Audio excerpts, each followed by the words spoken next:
Bonjour à tous et bienvenue sur Farouk Academy. C'est toujours un plaisir de vous retrouver sur ma chaîne pour apprendre la programmation iOS. Alors dans la vidéo d'aujourd'hui, on va continuer à parler de la cellule prototype et de sa personnalisation. Et je vais vous montrer un tout nouveau design, mais celui-ci va nous servir dans une optique bien spécifique. En effet, j'ai une grande annonce à vous faire. À partir de la vidéo du cours d'aujourd'hui, on va commencer à créer une vraie application. Et donc dans chaque nouvelle vidéo, on va s'intéresser à une nouvelle étape de la conception de cette application. Cool, non? Alors, si vous êtes prêts, c'est parti. Vous allez lancer Xcode et on va créer un nouveau projet. OK. Ici, vous allez sélectionner Single View App, comme ceci, et vous faites Next. D'accord? Là, on va donner un nom à notre application, donc je vais l'appeler CaféGram2 FR. Et vous laissez le reste tel quel et vous faites Next. Et ensuite, vous allez sauvegarder votre projet sur le Mac. D'accord? Donc, une fois qu'on arrive sur l'interface Xcode, vous allez changer le simulateur à iPhone X. Parfait. Et donc, si on regarde notre prototype d'aujourd'hui, vous voyez qu'on a besoin d'images. Donc, je vais importer les images et les mettre dans le dossier Assets XC-Assets. D'accord? Donc, je les sélectionne et je les glisse tout simplement comme ceci. Et voilà, le tour est joué. Parfait. Donc maintenant, on va se diriger dans main.storyboard. Et comme le précédent cours, on ne va pas utiliser le view controller qui est fourni par défaut. Donc je le supprime. Vous cliquez une fois dessus et vous faites supprimer. Et on va aussi supprimer le fichier qui est rattaché à ce view controller par défaut. Donc vous le sélectionnez et vous faites delete. Ensuite, vous faites move to trash. Parfait. Donc là, on revient dans main.storyboard et vous allez aller chercher un table view controller, OK, et vous le mettez comme ceci dans le storyboard. Parfait. Donc avant toute chose, dans Attributes Inspector, il faut renseigner le fait que c'est notre view controller initial. Donc vous cliquez ici et vous avez une flèche qui va apparaître pour vous l'indiquer. Parfait. On va tout de suite changer l'identifiant de notre cellule à cell. Et vous allez voir qu'il va changer aussi ici. Donc je fais entrer, parfait. Et je vais changer la taille de ma cellule à 80. Parfait. Avant de commencer le design de la cellule prototype, on va en même temps créer le fichier TableViewController qui est rattaché à ce TableViewController. Donc ça sera un fichier Cocoa Touch Class. Vous faites Next et ici, au préalable, vous allez choisir UI TableViewController et là, vous indiquez juste café. Parfait. Le reste, vous le laissez tel quel et vous faites Next et vous faites Enregistrer. Parfait. Donc là, notre fichier code est créé. Maintenant, il faut qu'on le rattache à notre TableViewController dans l'interface utilisateur, dans l'interface Builder. Donc, je me place sur le TableViewController. Je vais aller dans Identity Inspector et ici, je vais mettre Café TableViewController. Parfait. Maintenant, on va commencer le design de notre application. Donc vous allez chercher une image view et vous la ramenez dans notre cellule prototype comme ceci. Pour les dimensions, vous allez mettre 60 en largeur et 60 en hauteur. Comme ceci, entrée. Pour X, vous allez mettre 16. Et Y, vous allez mettre 9. Parfait. Ensuite, on va aller chercher les labels qui vont nous servir à indiquer le nom, la localisation et le type de café que c'est, d'accord? Donc dans Object Library, je tape label, je le prends et je le glisse jusqu'à ma cellule prototype comme ceci. Je vais dans Attributes Inspector et je vais mettre nom comme ceci et je vais changer son style à Headline. Parfait. Ensuite, je vais chercher un deuxième label que je vais placer juste en dessous du premier, comme ceci. Je vais écrire localisation ou location en anglais. Ok.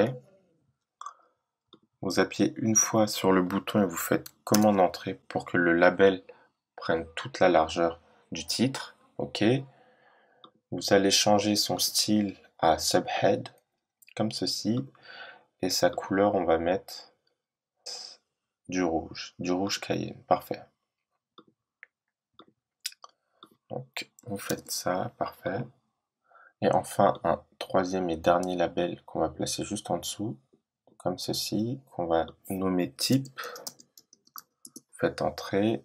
On va lui mettre les mêmes préférences que pour le label localisation. Donc, vous allez mettre subhead. Et la couleur, on va la changer. Donc, si vous voulez accéder directement au crayon de couleur, vous appuyez ici, comme ceci, d'accord? On va mettre midnight. Voilà. Donc maintenant, ce qu'on va faire, si vous avez regardé mes précédentes vidéos, c'est qu'on va les rassembler en un seul bloc. Donc on va commencer par les labels.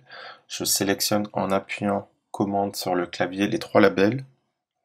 Et je vais ici, je clique sur Embed in Stack. Donc ça va former un seul et unique bloc. En espacement, je vais mettre 1. Parfait. Et ensuite, je vais sélectionner la stack view que je viens de créer avec l'image view pour créer un seul bloc aussi plus gros.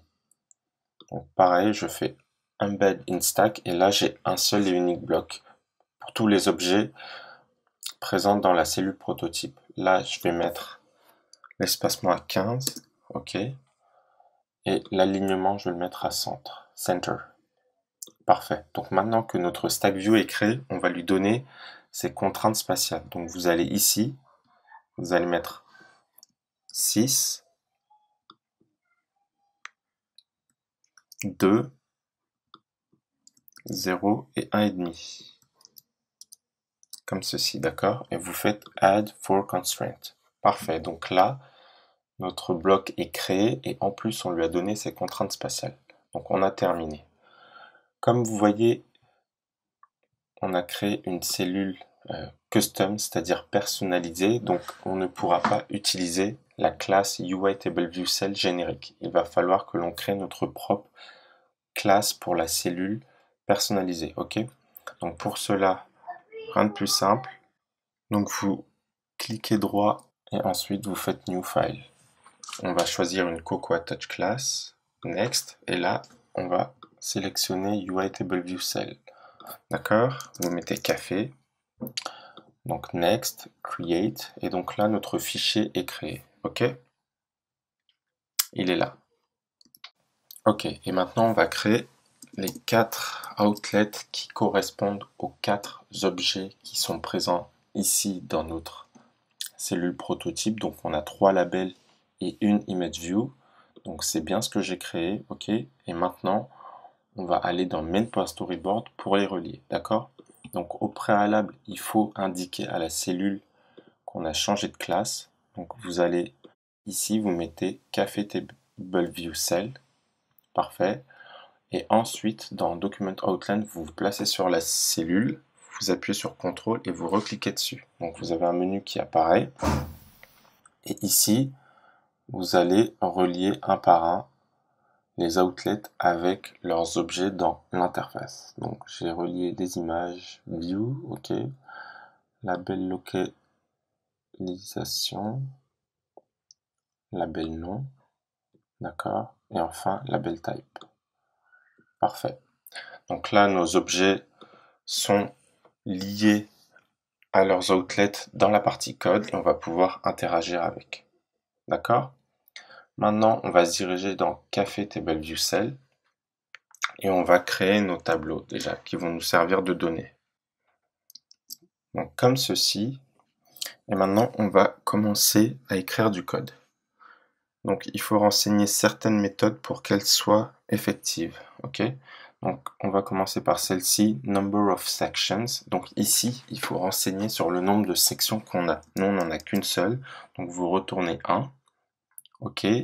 Ici, Number of rows in section, c'est le nombre de cellules dans la section. Donc, au lieu de les compter une par une, et sachant que le tableau peut être amené à être modifié, soit en rajoutant, soit en enlevant des cellules, ce qu'on va faire, c'est qu'on va prendre le nom du tableau, du premier tableau par exemple, café nom, et on va lui mettre .count. Donc ça, c'est une propriété qui compte automatiquement le nombre d'éléments dans un tableau. Parfait.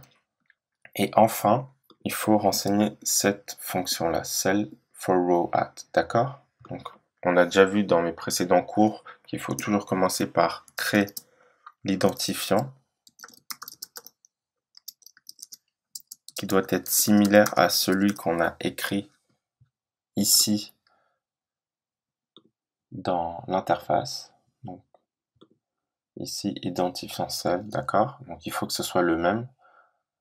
Ça relie le code et l'interface, d'accord? Et enfin, une fois que qu'on a créé cet identifiant, il faut le placer ici. Donc, vous supprimez ça et vous écrivez cell.identifiant. Parfait. Enfin, comme on a créé notre propre cellule, on va dire personnalisée, on ne va pas utiliser la cellule générique. Donc ça, il faut le renseigner comme ça avec as point d'exclamation et ensuite vous indiquez le nom de la classe personnalisée. Donc café table view cell. Et maintenant, on va pouvoir relier, on va pouvoir configurer notre cellule. Donc label nom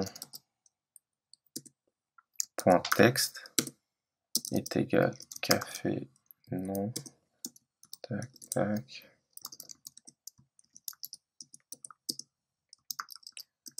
point label location .text est égal café location indexPath.row cell.labelType.text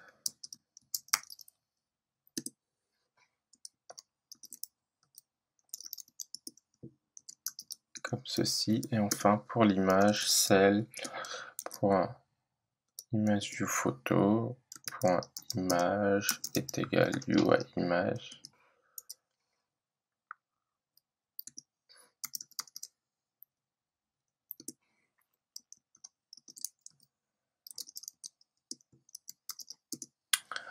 Parfait, donc maintenant si je lance en appuyant sur commande R mon simulateur, normalement la table devrait s'afficher correctement.